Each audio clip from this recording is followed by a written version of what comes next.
voluntary servitude, Which is slavery. Slavery, sexual exploitation, which is basically doing something they would not normally volunteer to do, or even debt bondage. So let's say, Judge Gary, I brought you to America, so you owe me $50,000, but I'm going to give you a job. I paid you $5 an hour. So I can work it off. Yes. Yeah, you'll be done. But in a I few also have to years. pay for everything else that Transportation, food, and housing. So they may not necessarily be the sexual exploited I understand. individual. Yes. So UN defines fraud, force, manipulation, false promises. That if and when those adjectives were used for those individuals to control and manipulate, Mhm. and that is defined as human trafficking. However, we don't have a luxury, like you and I cannot say that person has been trafficked. The trafficking component has to come from law enforcement agency. They will have FBI, CIA, ICE, Homeland Security, local police,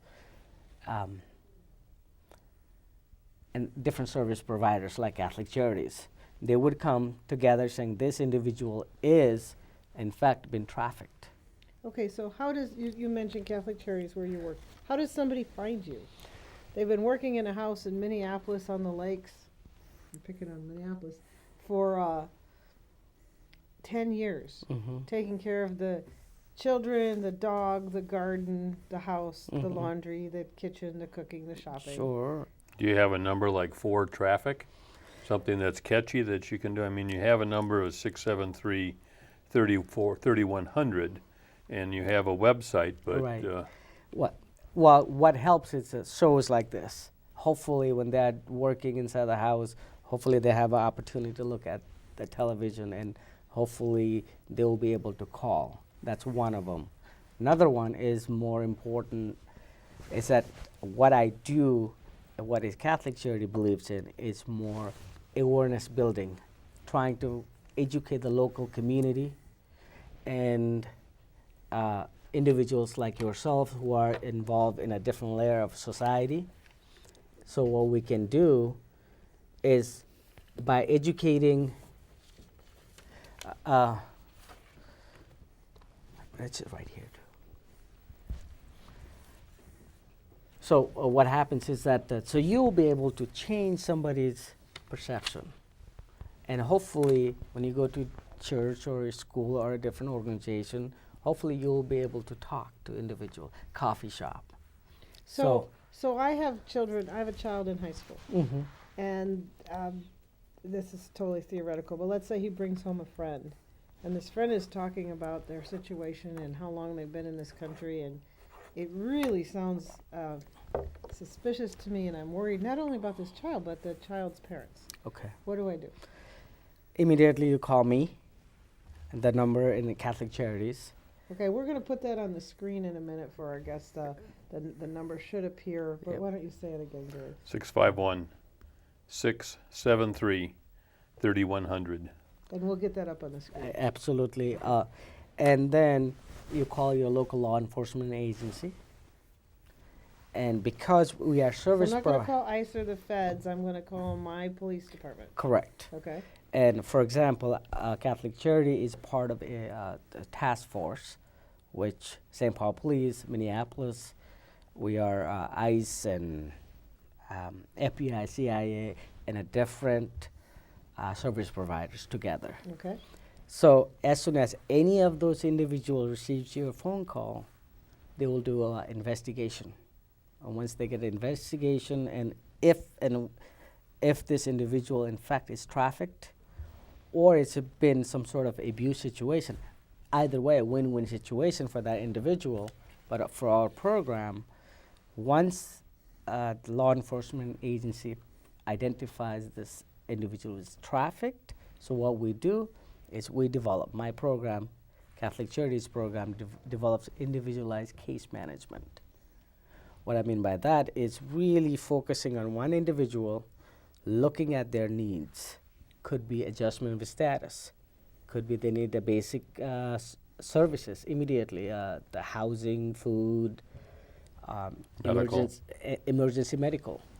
And once we have somehow provide the safety and security for them that moment, then we try to move into a permanent housing situation. In the process, we will be working with a legal team, and we'll be working with the various housing departments.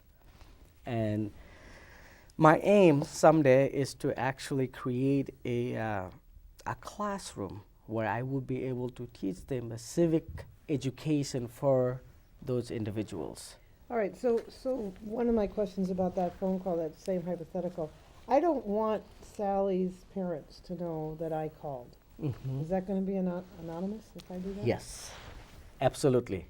If you let me know, do not repeat this, of course it's going to be anonymous. Any of the investigation is conducted so thoroughly that it will not be in your record. However, I'm also trying to, with the Catholic Charities' help, we're trying to create a 1-800 number, and where they would be able to call and leave a message. Another thing is we're trying to develop the 24-hour crisis hotline. Also, we're trying to develop a more informational packet for user-friendly website. So let me just point out to our listeners that the number is now on your screen, and this is Hemlal's email also on the screen, and I hope you can read that. Why don't we read it to you? And I'm going to let you do that. Okay. Oh, they just made it bigger. Oh, okay. Perfect. And also, one of the questions you asked earlier, that how would the general population would know about trafficking? Right. And that's where I come in as an awareness building outreach. And I have been going to different churches, different academic institutions, really talking about signs and symptoms, what to look for. You know, the thing I was telling you about that I listened to on NPR actually was a church choir group that was bringing in young men purportedly to be in a choir, and then keeping them working for the church. And Yes. It's So very interesting. we've talked about church a couple times, Catholic Charities, and there's a whole debate going on, different circles and different things about religion. Yes. This just happens to be named Catholic Charities. It's probably underpinnings from the diocese in And the St. Paul, larger. Minneapolis, but the function itself is not a Catholic function. It's not, absolutely not. And I'm really glad you asked that question, because often when I give my presentation, people ask, it's a Catholic, so we must serve just Catholic, but that is not accurate. Okay. And it's charity. It's not charity. It started a long time ago as a charity, but now because of the overwhelming of the needs and demands out there, we provide services. And Catholic Charity itself, it's a larger organization, has so many different services, ranging from the housing to family service here, to. we won't show the whole thing, but this is, I can't find the camera. This is the brochure from Catholic Charities Directory of Services, and people can see that it's got a lot of services. Family services, emergency services, housing. And this is where we are, and we have a prenatal. One that we see a lot in our practice, Judy, is the Dorothy Day Center is Yes. one of the charities. So I mean, it's a very broad base.